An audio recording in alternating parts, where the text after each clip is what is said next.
So who are we as souls before we come to this planet? I mean, a lot of people talk about reincarnation. We talk about, are we just a mind and consciousness, is created solely within the mind and that's all it is. So when we die, finito. And when we're born, that's when the consciousness sort of comes into consciousness and, we're perceiving our reality. But what about people who recall not only past lives, but what's going on before they actually come into the physical body, right? Well, if we start looking at some of the accounts of people who, have talked about these things, we start to see an interesting story begin to emerge. And of course, this is something that at this point is not entirely scientific in terms of being able to actually measure what's going on, but we are able to take a number of accounts, look at what a lot of people are talking about, begin to see some similarities, begin to see a lot of what ancient cultures and so forth have talked about. And really, even you can look at some of the people who've experienced things like psychedelics and so forth, who have a story that emerges, people would argue potentially from the subconscious mind, but that matches a lot of what people are talking about when we discuss the soul or when we discuss things outside of just, the brain and the physical body. So if you begin to explore that and you understand who we truly are as souls living out this human experience, which is something that I can even tell you myself, I'm one of those people who recalls lives prior to this particular one. We interviewed Susan Manewich, who's the current president of the New Energy Movement, and she's a contactee. She's someone who has had contact on a number of occasions with whether you want to look at them as ET beings or just beings, energy beings. There's a lot of different ways to discuss and look at that topic. She was part of research in an 802-page book titled Beyond UFOs, the Science of Consciousness and Contact with Non-Human Intelligence.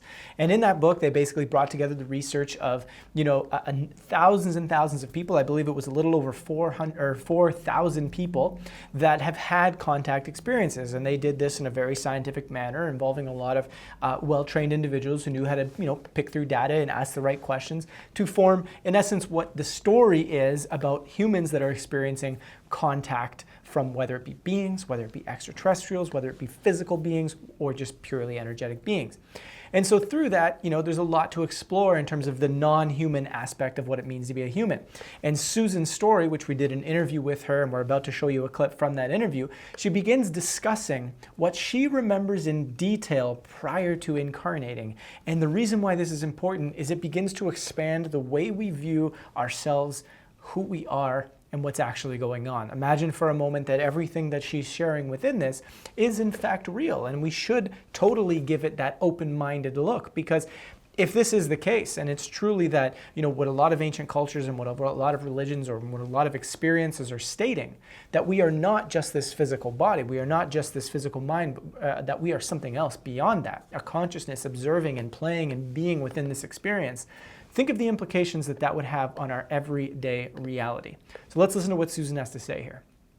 I literally remember coming from a different space and place and incarnating into this planet and incarnating into my mother's womb. And I didn't lose that consciousness. I remember that. So, for me, my life hasn't been a series of stops and goes. On this planet. That may sound a little different, but it has always felt like just a constant stream. And as I said, I remember literally hearing the call that I needed to leave where I was, which was in energy form. And I do remember being connected to Source, and literally being really excited to come to, I didn't know it was this planet. Let's just put it this way. It was just a call. It was a pull. And do remember the journey of coming through. I remember being energy in the corner of my parents' bedroom, and literally the next thing I know, my next conscious memory is being in my mother's womb, probably about 7 months or so in utero. And I remember hearing noise in her womb, and I'm the youngest of 5 in my family, so I grew up in a pretty loud family, traditional big type of family, and being the youngest of 5, you're always fighting for food and fighting for space to be quiet. So that is one of my earliest memories, being in utero, and And I also remember that one of the things I needed to do was to keep my connection. That even though I was coming here to I guess this plane of existence, I needed to keep my connection to source. And I remember as I was incarnating in, that I saw an empty room with a candle. And for some reason this was just the memory that I had of being alone, which we now know is meditation, right? You're alone, you meditate, and you're connecting in. So that was a visual that I had.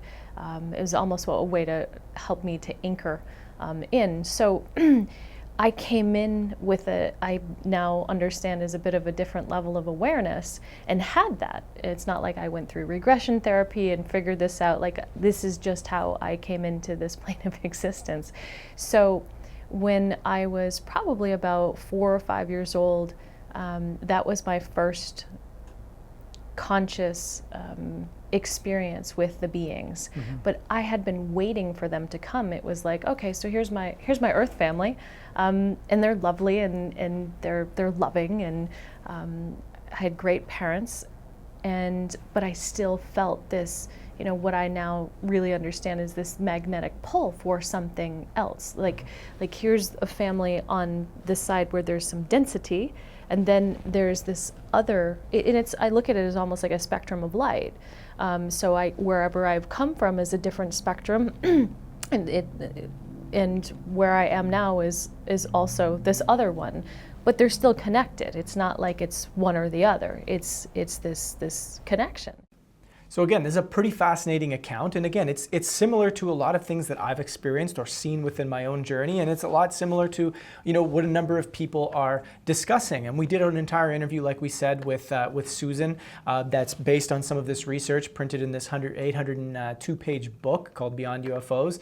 And we did an interview with her discussing the entire contactee experience. So we're going to go through in a lot more detail, what she talks about within her contactee experience, what's been found, what the research shows us from all the people that they interviewed. This is what's being called the most extensive research ever produced and published scientifically on this subject. And right now you can actually watch this entire interview as part of a free screening.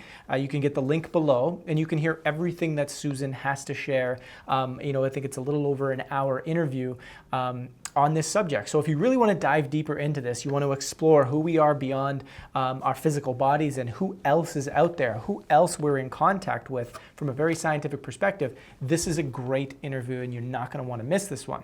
Now, further to that, we had a number of other interviews that we did with her, which you can check out on our CETV platform, where we get into her work in the free energy movement and what she knows and understands about, the new energy movement, but what she knows about free energy and what's going on with that entire space, the machines she's vetting and all that sort of stuff. So we really dive into this stuff in a very, very grounded and highly credible way. So again, take advantage of this free screening. Watch this thing that she's got going in entirety if you really want to understand this contact experience, because the reality of the situation is, as our consciousness continues to shift and as we continue to explore that which is beyond this physical world that we've been so limited to exploring, and we start following these curiosities that we do know and feel within ourselves, that we actually start sort of giving them the light of day, we're going to start seeing in our world of science and in our world of journalism and our world of everything that's going on in exploring this stuff, we're going to see a lot of interesting, highly credible things come out. And this book and this interview and this free screening that we just did is a big part of that. So bringing a lot of credibility to this space and making it a lot more interesting to explore. So have a look at it. Again, link is in the description. We'll catch you next time.